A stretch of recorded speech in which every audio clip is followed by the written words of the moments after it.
cold. Wow. Okay. We're gonna go on a drive, and this Iowa weather really sucks, I'd say. I guess I don't want to. Man, that Landing Cube album's pretty great. He just released it, and I gotta say, it's some of the most fire that I've heard since his older albums, like 21 and 17 with Little Skies. But today I came out here just to talk about this guy, the Tamron 150-600. So I know I said Sigma in the other video. That was totally a mess up on my part. But this guy is crazy. So first of all, I want to go over the build quality. Let me shut my car off. So I gotta admit, the build quality is crazy. It's almost nearly all metal. I know the lens, the Sigma 18-35, is all metal mostly. I think this is one of, well, I have two lenses. Well, actually I have like four, but this is step up quality from the kit lenses that I was using for wildlife photography.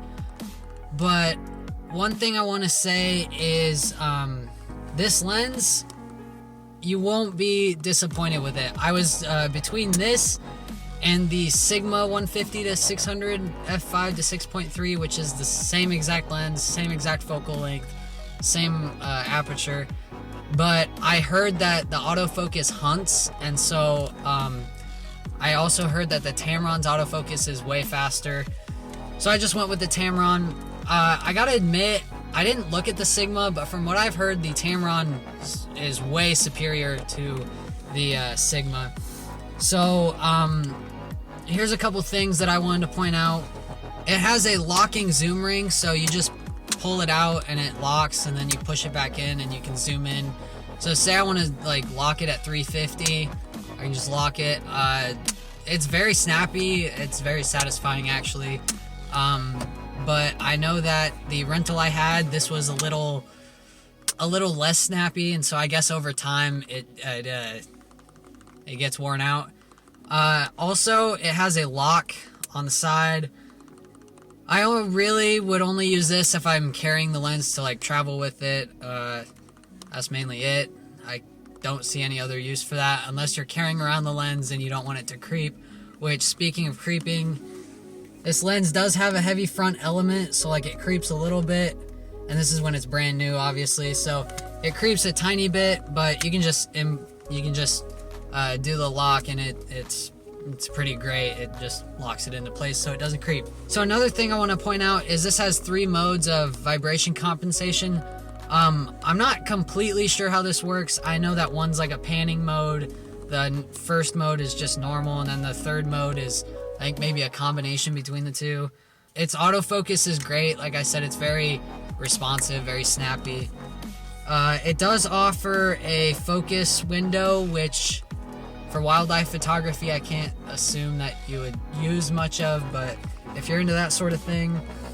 This is also their SP line, which I totally forgot what SP means.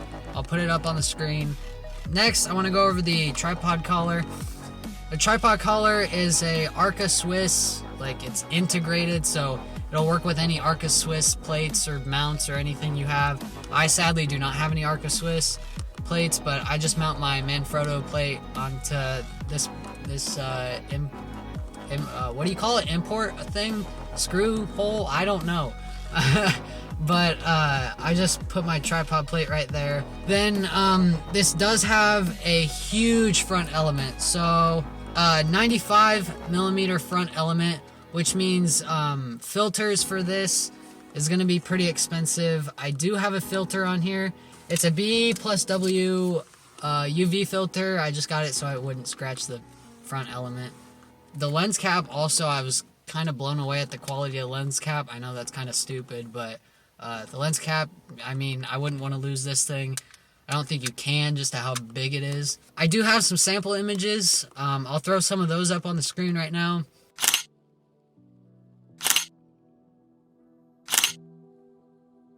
I really do love this lens. It's honestly, it changed my wildlife photography. I was using a Nikon kit 70-300. I think it's like f4 to 6.3 or something like that. It's a huge step up. It's way sharper, way better autofocus. This also offers weather sealing, so that is a plus, because the Nikon D7500 is actually somewhat weather sealed. I wouldn't take it out in a rainstorm, but if you're getting sprinkled on, I would trust it. But yeah, obviously for Nikon mount, I don't have a gripe about this lens. Yeah, one thing I will mention is hand holding gets a bit tiring. I know that I usually use a monopod for it. Also, the lens hood is huge. I gotta admit, the lens looks way better with the lens hood just because it looks a lot bigger. But I honestly love this lens so much. So thankful that I was able to get it. But yeah, let's continue this video and continue talking about the lens. My time's sacred. If you make me, I'll go crazy. 'Cause she wants something that she can't get from me. What's going on, you guys? So, I'm actually editing the video right now, and I just realized I never got to film an outro.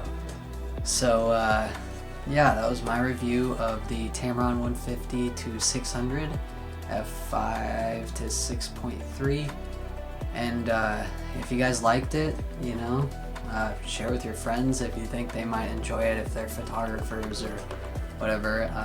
If you guys want to follow me on my journey through photography, you can follow my Instagram at jphotobrand. I'm always down to collab, so just DM me on Instagram and I'll be sure to DM right back. I also really like making these videos. These are fun to make. I don't know, it gives me something to do. So anyway, thank you guys for watching, and I'll see you in the next one.